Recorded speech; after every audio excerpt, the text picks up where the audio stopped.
ethical hacking, defense, and all that. Those are some of the exams you'll be looking at. Not all these theory, multi-choice questions. Well, those ones are good, but it is good to build skills first. Yeah. Build those skills, then certify the skill. Because there are areas that you get to, nobody has time to check those skills. They want to see that, do you have this, do you have this, do you have this, then I ask you questions. You understand? Industry relevant tools, look out for tools that are relevant within the space. In ethical hacking space, there are a lot of tools that are very relevant. You start learning how to use those tools. Certification alignment, look out for certifications that organizations, companies are looking out for. And start, when like several years ago, what I used to do, I look at job postings, those job requirements, job responsibilities, I look at them. Anyone I see that I cannot do, I go and learn them. And that's how I built myself. Today, I don't need to go and prepare for interview. You call me for interview. Don't be scared of going for interview. Highest, they won't give you the job. They will not beat you. Have you gone for interview before and they beat you? You go for interview. Some things, I had them for the first time at interviews. I've had interview 2 hours. 6 hours. Yeah, 5, 6 different people, back to back. You'll be sweating under AC. Some things I had there for the first time, and I went to study them. So go, even if you don't like the job, go. You understand? You might learn something and build your confidence. It's another place to learn. Let them ask you anything. If they ask you the one, I don't know, move on to the next. But that thing you picked there, you go back and learn.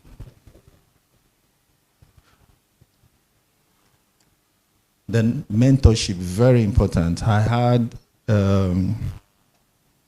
I started enjoying mentorship when I started my cybersecurity journey. Yeah. I saw my boss at that level. He was still reading. He was writing exams. He was someone that has like 4 masters and 2 PhD. And you are saying you think you have done enough. With over 30 cybersecurity certification. And he's still doing more. So get a mentor. Look for someone that's gotten to where you want to be. Yeah. Or is on that journey. Instead of passing through all those pain, let someone guide you.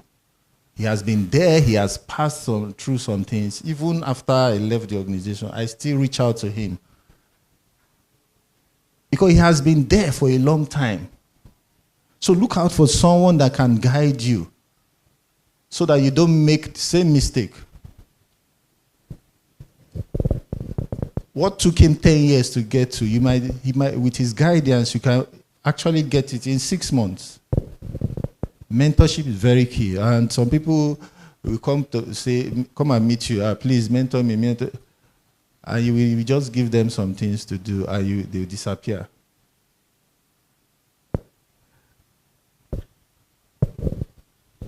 You want your mentor to be chasing you, or is you that will be chasing your mentor? You are the one that need help. Someone now gives you a guide. Instead of you to come back and give feedback so that he can assist you, you disappear. So it's very good, get a mentor. It will help you bridge that training, education, employment gap. All those gaps you had from school, they will help you bridge that gap. Next slide, please. So there are a lot of career paths in the cybersecurity space for beginners. Yeah, security operation analyst, vulnerability management analyst, governance, risks and compliance. The guys that don't want to be technical, even though they might understand some technical part, but they don't want to do all those ethical hacking and all.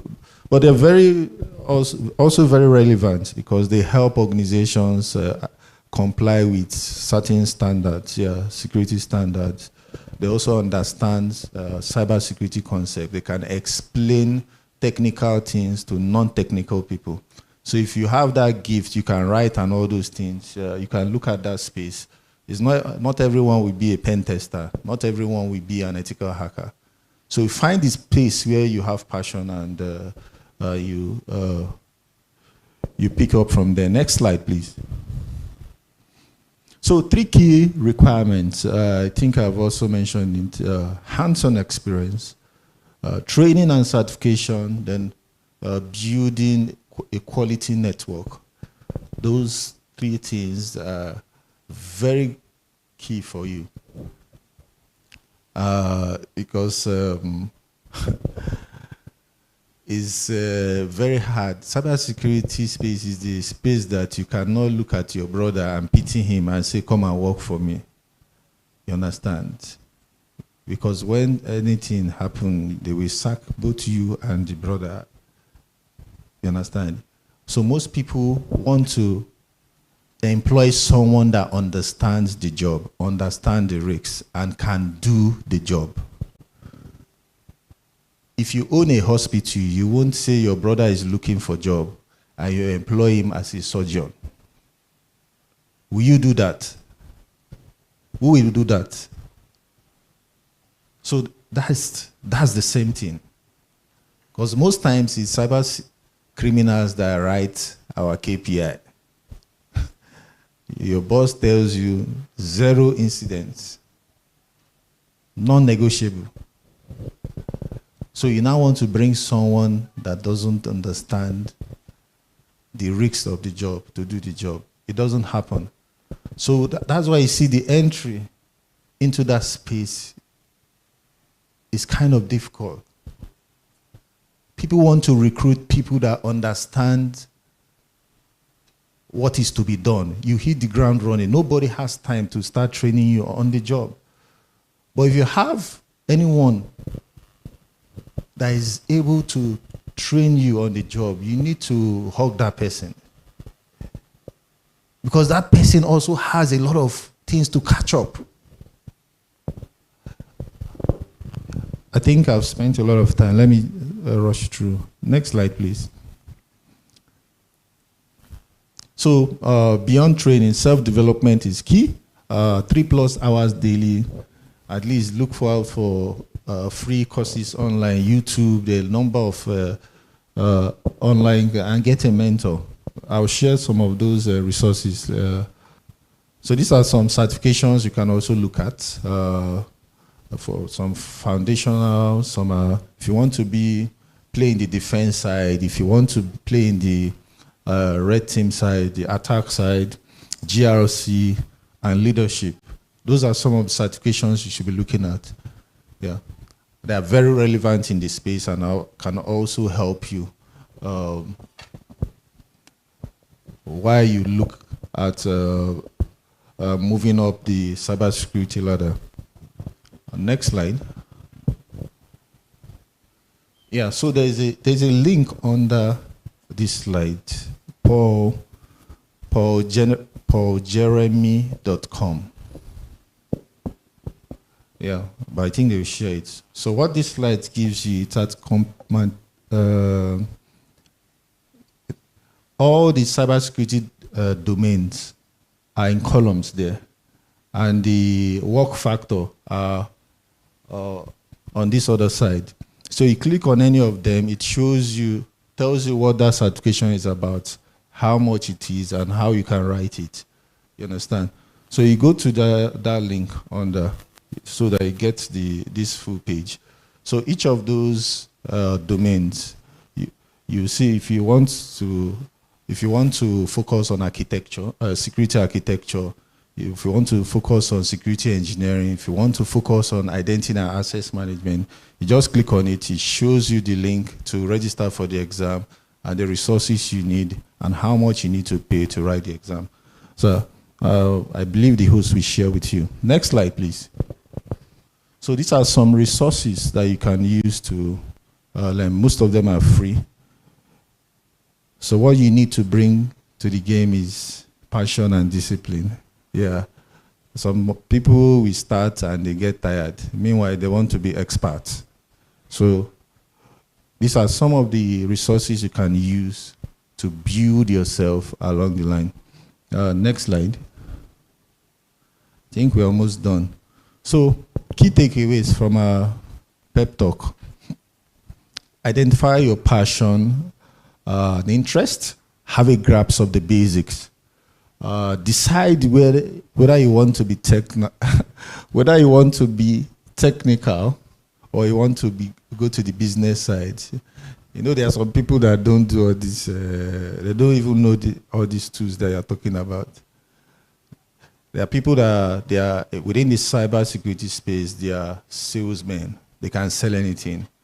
You understand? So if you want to be on the business side, you can be on the business side. If you want to be GRC, also pick out that space. If you want to go technical, you want to be a defense professional, cyber defense professional, that's where the SOC, incident response, digital forensics and all, that's where they fall in. And the red team guys, the offensive guys are the ones that do the ethical hacking, pen test, vulnerability management, and all that. This network with people with the same goal. You go to LinkedIn, go to YouTube, go to Twitter. There are a lot of people you see. Take on challenging projects. Very, very important here. I didn't mention, before I got the cybersecurity role, at the interview, they just asked me a question. And when I narrated the story, the interview ended. Why? When I was in my former place, there was an incident, and I was told to investigate. In fact, my team was told to investigate that incident, and it requires us carrying out digital forensics. Remember, I was in IT audit. Nobody wanted to take up that task because the knowledge was limited. But I had to do research, and I did this, and I shared the report. Before that, we had to take someone to the police so that they hold him while we do investigation, because that person was the key suspect. But after the investigation, the person was vindicated. And at the interview, they just asked me, have you done something like this before? I said, yes. Narrate it. Remember, nobody wanted to do that task.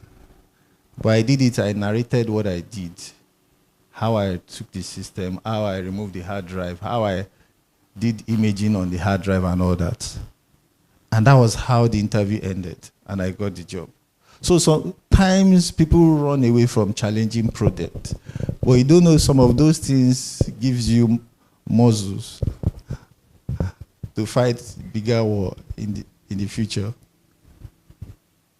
So it's very good. Take on challenging projects. They will allow you to expand your skills. In doing that job, I learned a lot of things there. And it also helped me navigate my cybersecurity. Attend relevant webinars, just like some of you are doing here today, to gain knowledge in the field. Legitimize your skills by earning certification. If you know it, certify it. I can hack. Go and get a certification that shows you can hack. So nobody will start asking you, how do you hack? How do you, just see, I have OSCP, case closed.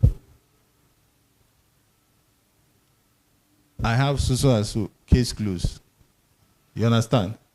So if you know something, you know something, certified.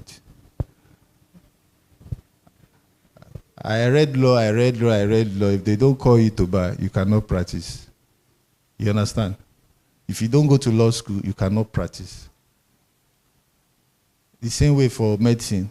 If you don't do the house, you cannot, you understand? You cannot do it without a license. So if you know something, certify it. And almost everything you need is on the web. Just research. Research. And get guidance. I think this is the last slide. So it's never too late to start, wherever you are. If you have been in the wrong place, you're just like me, you started at the wrong, not where you wanted to start. You can still get to where you want to be. You just need the courage, the discipline to get through it. Thank you. Thank you very much, Obiora Awogu, for sharing those insights. The floor is now open again for questions. All right. Now, my question, or the first question is, with deepfakes on the rise, how can we protect ourselves from falling victim? Okay. Though that's not part of my presentation, but I think I can answer that. So there are always patterns to these things. Yeah. So you look at patterns from sometimes you can get patterns from the picture. Hello. You can get patterns from how the motion pictures are. You can also look at there are several AI tools that can also help you detect deepfakes. You can run them